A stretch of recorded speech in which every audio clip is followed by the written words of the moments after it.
Assalamualaikum warahmatullahi wabarakatuh. Perkenalkan, nama saya Febrila Fernanda dari Program Studi Pendidikan Guru Sekolah Dasar Universitas Muhammadiyah Purworejo. Pada kesempatan kali ini di Seminar Nasional Pendidikan Dasar PGSD 2021, saya sebagai pemakalah e-proceeding dengan judul kaitan antara problem based learning dengan kemampuan berpikir kreatif. Oleh saya sendiri, Febrila Fernanda sebagai penulis 1 dan Norang Azizah SSI MPD sebagai penulis 2. Pertama, ada pendahuluan. Pendidikan pada abad ke-21 sangat berbeda dengan pendidikan sebelumnya. Perbedaan yang begitu nampak yaitu pada pencapaian hasil belajar peserta didik, menurut Haryanti tahun 2017. Permendikbud nomor 103 tahun 2014 menyebutkan bahwa peserta didik merupakan subjek yang memiliki kemampuan untuk aktif, mencari, mengolah, mengonstruksi, dan mengembangkan pengetahuan. Pendidikan sekolah dasar dihadapkan dengan berbagai masalah baik terkait dengan faktor internal maupun dengan faktor eksternal, menurut Basri tahun 2018.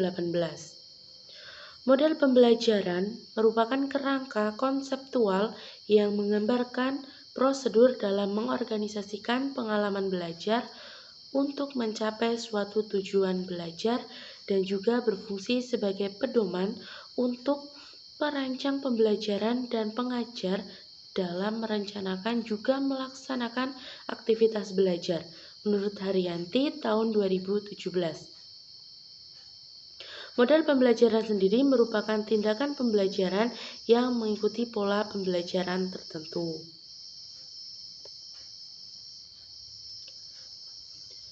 Kemampuan kognitif merupakan kemampuan berbasis otak yang diperlukan untuk melakukan tugas apapun dari hal yang paling kompleks hingga ke hal yang paling sederhana.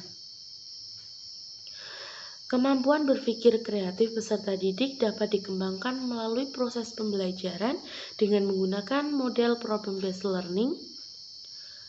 Model problem-based learning ini merupakan model yang ditujukan kepada peserta didik untuk memperoleh pengalaman belajar dalam mengorganisasikan, meneliti, dan memecahkan masalah kehidupan. Penerapan model problem-based learning sebagai model pembelajaran yang sesuai dengan tingkat perkembangan kognitif dan juga karakteristik peserta didik. Pembelajaran menggunakan model problem-based learning dapat meningkatkan kemampuan kognitif dan minat belajar peserta didik. Dikarenakan pembelajaran itu setidaknya sudah memenuhi beberapa karakteristik. Di antaranya dalam proses pembelajaran harus dimulai dengan adanya permasalahan. Isi dan pelaksanaan pembelajaran harus dapat menarik perhatian peserta didik. Guru hanya bertindak sebagai pemandu dalam kelas. Peserta didik diberi waktu untuk berpikir atau mencari informasi untuk mendapatkan jawaban dari permasalahan, dan dalam proses pembelajaran tersebut, kekreatifan mereka dalam mendapatkan jawaban harus dapat didorong. Menciptakan situasi belajar yang nyaman dan santai untuk mengembangkan kemampuan peserta didik dalam berpikir dan mencari jawaban dari permasalahan secara mandiri. Selanjutnya ada model problem-based learning. Model problem-based learning sebagai salah satu model pembelajaran yang diterapkan pada kurikulum 2013 menurut Haryanti tahun 2017. Model problem-based learning sendiri merupakan salah satu bentuk model pembelajaran yang dapat membantu peserta didik dalam meningkatkan perkembangan keterampilan berpikir kreatif dalam pola pikir yang terbuka. Kegiatan pembelajaran yang terdapat di kelas termasuk model pembelajaran apabila terdapat kajian ilmiah dan terdapat tujuan yang ingin dicapai urutan tingkah laku yang spesifik, dan juga lingkungan yang harus dibuat agar pembelajaran berlangsung secara efektif. Menurut Haryanti, ada 3 tujuan dari model problem-based learning. Yang pertama, ada keterampilan dalam berpikir dan keterampilan dalam memecahkan masalah. Yang kedua, pemodelan peranan orang dewasa. Dan yang ketiga, belajar pengarahan mandiri. Selanjutnya, ada langkah-langkah model pembelajaran problem-based learning. Ada 5 langkah. Yang pertama, orientasi peserta didik terhadap masalah, di mana guru harus menjelaskan tentang tujuan pembelajaran, menjelaskan logistik yang diperlukan peserta didik, dan memotivasi peserta didik agar terlibat pada pemecahan masalah yang telah dipilihnya. Poin yang kedua, peserta didik dapat mengorganisasi untuk belajar, di mana seseorang guru membantu peserta didik mendefinisikan dan mengorganisasikan tugas belajar peserta didik yang berhubungan dengan masalah tersebut. Poin yang ketiga, membimbing peserta didik dalam melakukan penyelidikan individual dan kelompok, di mana seorang guru mendorong peserta didik untuk mencari informasi dan melaksanakan percobaan atau eksperimen untuk mendapatkan penjelasan dan pemecahan masalah. Poin yang keempat, mengembangkan dan menyajikan hasil karya, di mana guru membantu peserta didik untuk merencanakan dan menyiapkan karya seperti laporan, video, dan model, serta membantu dalam membagikan tugas terhadap sesama.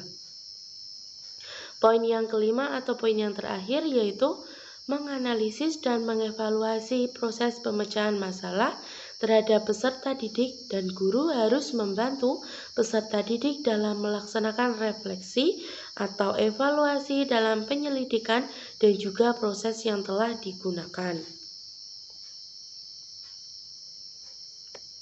Selanjutnya, telah dipaparkan oleh Kemendikbud tahun 2013 bahwa ada keunggulan dari problem-based learning. Keunggulan yang pertama yaitu di mana model problem-based learning itu merupakan proses pembelajaran yang bermakna bagi peserta didik, di mana peserta didik itu belajar untuk memecahkan permasalahan melalui penerapan pengetahuan yang dimiliki oleh peserta didik tersebut. Yang kedua, peserta didik mengintegrasikan pengetahuan dan juga keterampilan, dan peserta didik juga mengaplikasikannya ke dalam konteks yang lebih relevan. Keunggulan yang ketiga yaitu peserta didik mampu meningkatkan kemampuan untuk berpikir kreatif, menumbuhkan inisiatif peserta didik dalam belajar dan juga motivasi internal dalam belajar. Peserta didik juga dapat mengembangkan hubungan interpersonal dalam berkelompok atau dalam bekerja kelompok.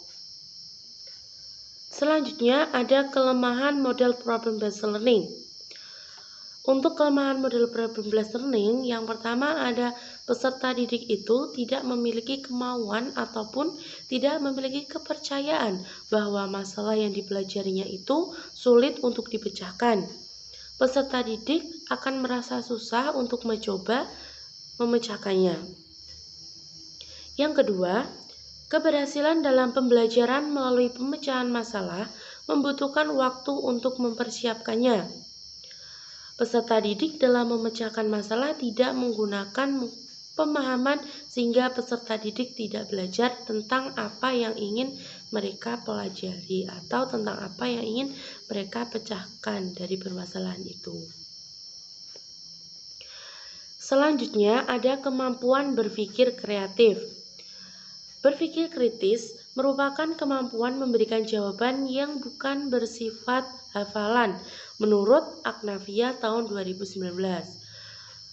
Kalau menurut Indriani tahun 2019 bahwa berpikir kreatif adalah kemampuan peserta didik yang cenderung untuk membuat dan melakukan segala sesuatu terhadap kesimpulan atau hasil berdasarkan kenyataan.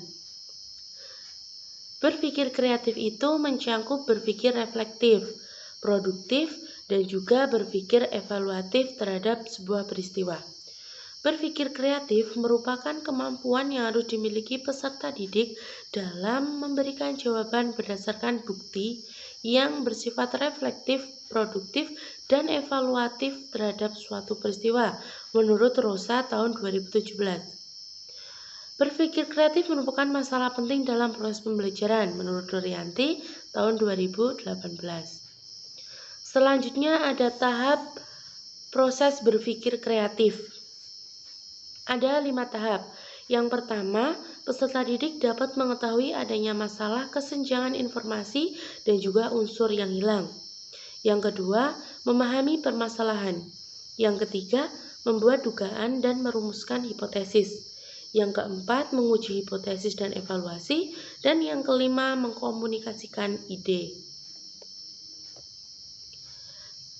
Seseorang bisa dikatakan memiliki kemampuan berpikir kreatif apabila seseorang tersebut memiliki karakteristik. Karakteristik seseorang tersebut yang pertama, di mana seseorang tersebut bisa memahami hubungan yang logika antara ide-ide. Kedua, seseorang tersebut bisa merumuskan ide itu secara ringkas yang tepat. Yang ketiga, seseorang tersebut dapat mengidentifikasi, membangun, dan juga mengevaluasi suatu pendapat. Keempat, seseorang dapat mengevaluasi antara pro dan kontra atas sebuah keputusan. Yang kelima, mengevaluasi bukti dan hipotesis. Keenam, seseorang dapat mendeteksi sistematis. Keenam, seseorang dapat mendeteksi inkonsistensi dan kesalahan umum dalam penalaran. Yang ketujuh, menganalisis masalah secara sistematis. Kedelapan, mengidentifikasi relevan dan pentingnya ide. Kesembilan, menilai keyakinan dan nilai-nilai yang dipegang oleh seseorang. Dan yang kesepuluh, seseorang tersebut dapat mengevaluasi kemampuan berpikir diri seseorang. Selanjutnya ada model problem based learning dengan kemampuan berpikir kreatif. Pelajaran dari pembelajaran berbasis masalah memiliki 3 karakteristik. Yang pertama, pembelajaran berfokus pada pemecahan masalah. Yang kedua, peserta didik memiliki tanggung jawab dalam memecahkan permasalahan. Yang ketiga, guru sangat mendukung proses saat peserta didik mengerjakan pemecahan dalam permasalahan.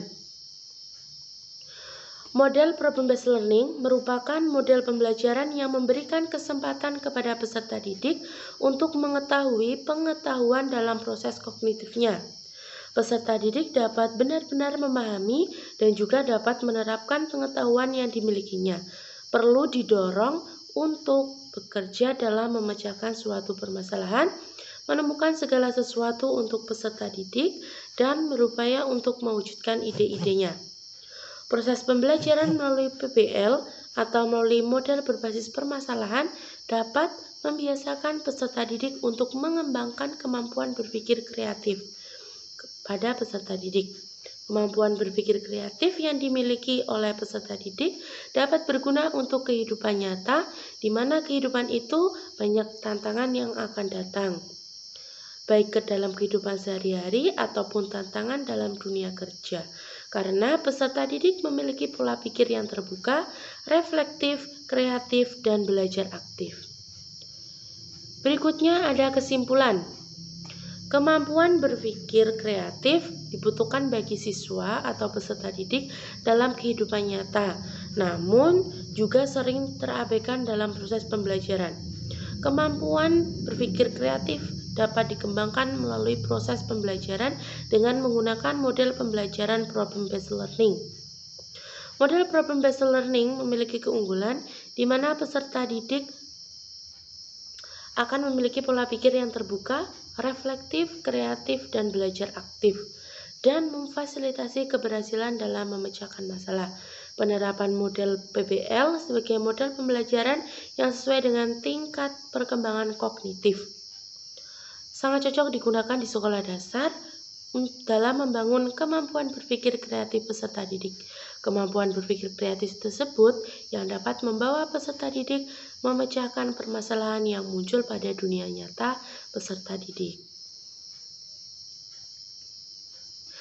Terima kasih. Cukup sekian presentasi dari saya tentang kaitan antara model problem-based learning dengan kemampuan berpikir kreatif. Banyak salahnya mohon maaf. Wassalamualaikum warahmatullahi wabarakatuh.